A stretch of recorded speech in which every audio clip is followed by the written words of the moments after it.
Hello ka-travel! For today's video, ang ganap natin ay tayo ay nag-joiner sa isang tour papunta ng Marinduque. So, eto ka-travel ay Holy Week travel po ito. So, expected po na mahaba po yung biyahe. Halos mga 11 hours na po kami nagbabiyahe. So, eto na nga, pagdating po namin ng port, sumakay kami ng bangka papunta pa sa isang bangka. Ewan ko nga po bakit kailangan pa ng ganun. So, may bayad po yun, 20 pesos. Ito na nga po. Ito na yung bangka na sinakay namin. Papunta po nga pala kami ng Mongpong Island. So, dahil minsan lang makalabas ng syudad ang auntie mo, ayan, feel na feel niya ang hangin. Sobrang nakaka-relax. Kasama ko nga po pala yung kaibigan kong si Lucas. Hindi po siya Lucas. Lucas! Yan. Ayan, eto na nga po. Nakikita ko na po yung Mongpong Island. So, ayan, zoom na natin. Nagpiling iPhone 15 yung cellphone ko. Kasi sa sobrang excited makita yung island. Ayan po. So, ayan na po yung island. Malapit na, natatanaw na namin. Natatanaw na pero malayo pa. Kaya, kuya, bilisan mo na dyan. Go, go, go, go! At eto na nga, yan, bumaba na kami ng bangka. Yan, iba po namin kasama nandun pa sa bangka.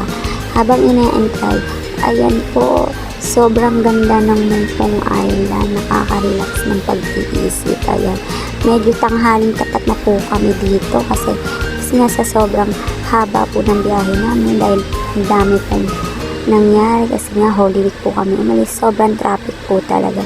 Pero worth it naman po ang lahat kasi apakaganda. So dahil dyan, ayan ang auntie mo. Sobrang excited. Tara, libutin daw natin yung island. Ayan.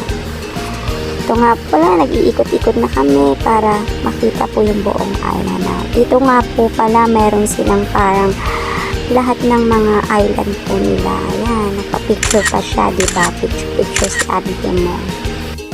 So, eto na nga po pala after namin mag-lunch. Well, while waiting for our activities, kami po ngayon ay mag-island hopping. So, start po siya ng 1 p.m. So, habang nag-wait po kami, eto na nga, outfit check. So, ayan, si auntie mo.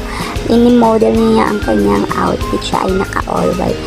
Ayan, kahit mainit ang panahon, kahit tirik ang araw, so wala siyang pake. So, after nyon, ng modeling niya is nainip siya, nagduyan-duyan siya. Ayan, sige, pag nahulog ka dyan, nako, hindi ka sasaluhin ng maling tao, charis. So, eto na nga, pupunta na kami sa aming first destination ng aming island hopping. So, ayan, flex ko nga po pala yung mga outfit ko. Ayan, yung abubot ko, yung pintas ko from Shopee. So, ayan, papunta na kami, enjoy lang kami. Ayan, hello nga po pala sa mga nakasama namin sa tour na sobrang babait kahit although hindi pa namin sila gaano kilala. So, this is it. Our first destination is ang Unga Rock Formation. So, napaganda din po dito. May mga nakasabayan nga po pala kami dito, hindi lang kami. So, medyo maraming tao this time. Pero napakaganda rin naman talaga ng place. May mga tindahan dito para kung nagugutom na kayo, pwede kayong bumili. Actually, bumili kami dyan ng halo-halo. So, eto na nga po pala ang aming second destination. So, eto, papunta po kami ng pangalawang destination namin is papunta kami ng Maniwaya for our fish feeding and snorkeling. So, here it is. Ayan, nandito na kami sa Maniwaya para magpakain ng mga fish. Ang gaganda ng fish dito, ang dami. Hindi na rin ako bumaba para mag-snorkeling kasi pa ako sapat ng pagkain nila. Charis. So, eto na nga sabi, magpakain ng mga isda. Hindi yung maging isda. So, auntie mo, anong ginagawa mo dyan? Ahon na. In fairness, ang galing mag-floating. So, ayan, it's dinner time. After namin ng island hopping na tour namin, so, ito nakakain na kami. So, after namin kumain, eto parang may presentation yung Mongpong Island. May mag-represent. Siya ay magpa-fire dancing. O, diba? Ang galing ng kuya mo. Sobrang nakakabilib. Super amazing. Yan. So, yan, panoorin po muna natin ang kanyang fire dancing.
So, yun na nga, that the end of the performance of Kuya. So, napakagaling talaga niya. Nakaka-amaze po talaga ang kanyang talent. So, after niya mag-perform, eto, pwede na po daw magpa-picture sa kanya at allowed naman po daw magpa-picture sa kanya. Anyway, kahit any amount lang daw kayang ibigay is pwede na. So, ayan, may mga lumalapit ng magpapapicture sa kanya. Ayan, medyo nag-uunahan pa sila. Pero mas nauna yung dalawang couple na to. Tapos nagbigay sila para kay Kuya. Kasi natuwa sila sa performance ni Kuya na sobrang galing. So, ayun na nga yung dalawang couple magpapapicture. Then, umalis yung lalaki at bumalik. At pagbalik ay lumuhod na. Oh my God! What's happening? Yan. Nagulat kami nito kasi biglang lumuhod si Kuya. At si ate girl, ayan, kinikilig-kilig, mukhang nag-propose nga itong si Kuya. At gustong-gusto nang makuha ang yes ni ate girl. So, ayan, nagsisigawan na kami dito. Sana all! Hello?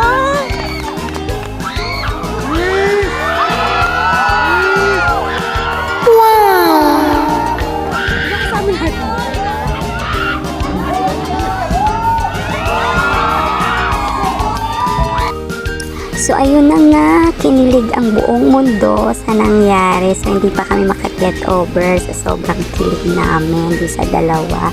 Mapapasana all ka na lang talaga.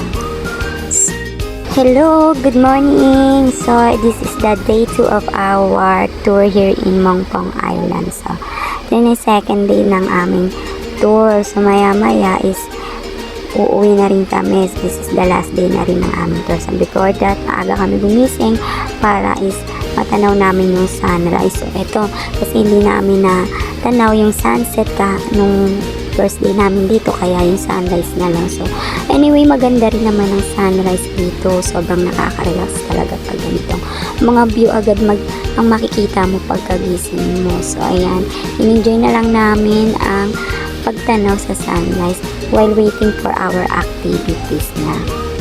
So, eto na guys, ang first activity namin ay naghabal-habal tour kami ngayon. So, eto yung habal-habal tours is may bayad po, ito is 300.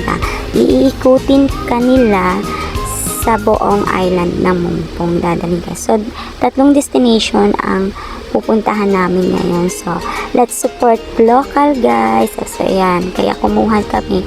Bawat isang motor, isang tao lang ang pwedeng mag-ride. So, ayan nga. At kumuha kami. Ngayon po ay papunta kami sa aming first destination, ang Hidden Beach.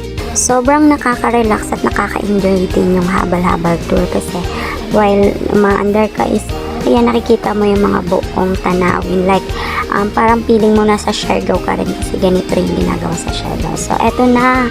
Ito yung pinaka-long stair na napuntahan ko or nakita ko sa life ko. Papunta ng Hidden. So, napaka-kitid ng daan nito. Although hagdanan siya, pababa po talaga siya. Medyo masakit na nga po yung aking tuhod dyan, pero aking tinitiis lang kasi nga sobrang excited din ako makita yung sinasabi nilang Hidden Beach. So ayan, dahan-dahan lang sa pagbaba, baka mahulog, alam mo na, baka mahulog sa maling tao. So this is it, Pansit, the Hidden Beach of Mongpong. So medyo maganda din to, napakalinis din dito at napakalinaw ng tubig. Ayan, sobrang pino rin ng buhangin. So, dahil dyan, ayan, in-enjoy ko na ang basta in-enjoy ko na siya, yun lang, charis. Ayan, ang linaw ng karagatan, sobrang nakaka-relax talaga dito. Sobrang ganda talaga. So, dahil dyan, ayan, nag-imot-imot na ang auntie mo. Ayan, imotera ka, lakas ng loob, mag-2-piece, yan, ang taba naman, charis, ayan. So, ayan. Pagmuni-muni siya para sa kanyang peace of mind. So, ayan, si Ante nagmuni-muni. Naglaro-laro ng ganda-gandahan. Yan. So, ayan po. So, after namin sa Hidden Beach, eto, papunta naman kami ngayon sa aming second destination. Pupunta kami sa tinatawag nilang Little Siargao of Marinduque. Dito lang yan sa Mongpong Island. So eto, papunta na kami. Sumakay na uli kami ng habal-habal para matanaw yung sinasabi nilang Little Siargao. So dahil nga maraming tao, hindi na ako nag-video. So ito, nag-picture na lang ako sa Siargao. Ito yung tinatawag nilang Little Siargao. Then after namin sa Little Siargao, eto, papunta naman kami ngayon sa aming last destination ng habal tour namin is papunta kami doon sa port nila. Ito yung kanilang port. So dito nga po pala sumasakay talaga yung mga tourists papunta sa kanya-kanyang island. So dito kami, hindi kami dito binaba nun, at least doon talaga kami sa island binaba, pero dapat dito talaga sasakay. So dahil nga Holy Week, nakasara po ito. So ayan po, doon po kami sa Pagilaw, Quezon talaga sumakay papunta sa Mongpong Island. So eto na nga, as usual, ayan, naglaro na naman tayo ng ganda-gandahan. So thank you nga pala dyan sa best photographer and videographer ko, sa friend ko na si Lucas. Ayan, so ayan, super enjoy ang bata. Ayan, nagtatatakbo na siya. Ayan, feel na feel niya ang kagandahan ng the port. So ayan na, super happy talaga siya. So, eto, dito sa the port is pwede ka rin mag-swimming. Ayan. So, dahil solo namin ang beach dito, walang gaanong tao. Ayan, nag-swimming kami. Ayan. Enjoy talaga namin yung kaming habal-habal tour. Ayan, nagbatuhan pa kami ng buhangin. Ayan. Mukhang natamaan yung friend ko. At yan, ay hindi pala, okay lang daw siya. Ayan. So, ayan na, tinatawag na kami yan dito ng aming mga driver ng habal. Kaya yan, umalis na kami. So, eto na, pauwi na kami sa resort. Ayan, end of our tour na. Ayan. Sobrang nag-enjoy talaga kami sa tour na to, at sobrang sinulit po talaga namin yung habal-habal tour. So, eto, papunta na kami ng resort. Pabalik na po kami ng resort. So, habang nasa biyahe kami, ayan, in-enjoy na rin namin yung mga tanawin. So, para talagang nasa Siargao ka dito. Siargao vibes talaga. While having ayan, sobrang napapabilis na rin yung takbo ni Kuya dyan, kasi nga init na rin, mga 8 AM na to, at kailangan na din namin mag-breakfast, at nasa call time namin is 8 AM is breakfast time na. So ayan, anyway, bago kaming umuwi, ayan, nandito na kami sa resort. Yan, sa resort nga pala ng Mongpong meron dito swimming pool. So ayan, nandito kami sa pinakailalim na part. So dahil hindi kami marunong lumangoy, gedli lang kami. Bago kami umuwi, yan, dito kami nagbanlaw muna. So magbabanlaw pa po kami para mamaya is hindi na kami mahasel pa. Yan, in-enjoy na talaga namin pinaka last day namin dito sa Mongpong Island. So ayan, anyway, tapos na. Ayan, magbabanlaw na kami.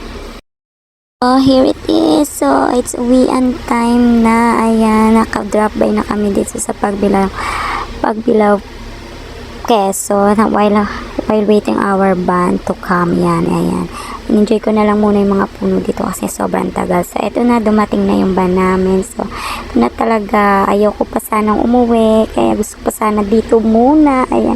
Pero no choice, kailangan nang bumalik ng Manila. So, before namin pumunta ng Manila is ito, nag-drop by muna kami, and side trip kami sa Garasolis Farm. Ito nga po pala yung Garasolis Farm. Pwede kayo dito humiram ng mga sombrero para sa inyong props, sa mga pa-picture. So, ayan, papunta na tayo. Papasok na tayo. Ito yung entrance nila, guys. Yan. So, nanghiram kami ng mga props na pang sombrero para talaga maganda sa picture. So, ito na, emote na kami dito. Yan. So, ito nga pala yung friend ko, si Lucas. Yan. Yan, nag-emote siya. Yan, o, diba? Naglaro siya ng ganda-gandahan, o, diba? So, syempre, di ako papatalo. So, ayan, naganda-ganda na din si auntie mo. Anyway, thank you talaga sa aking friend na super supportive at a videographer, at talaga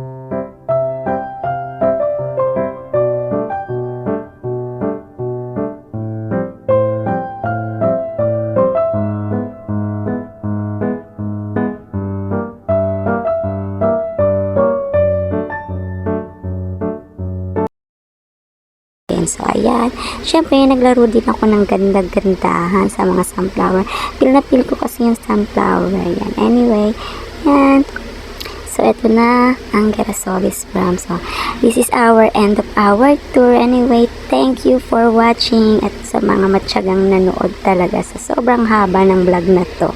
Maraming salamat!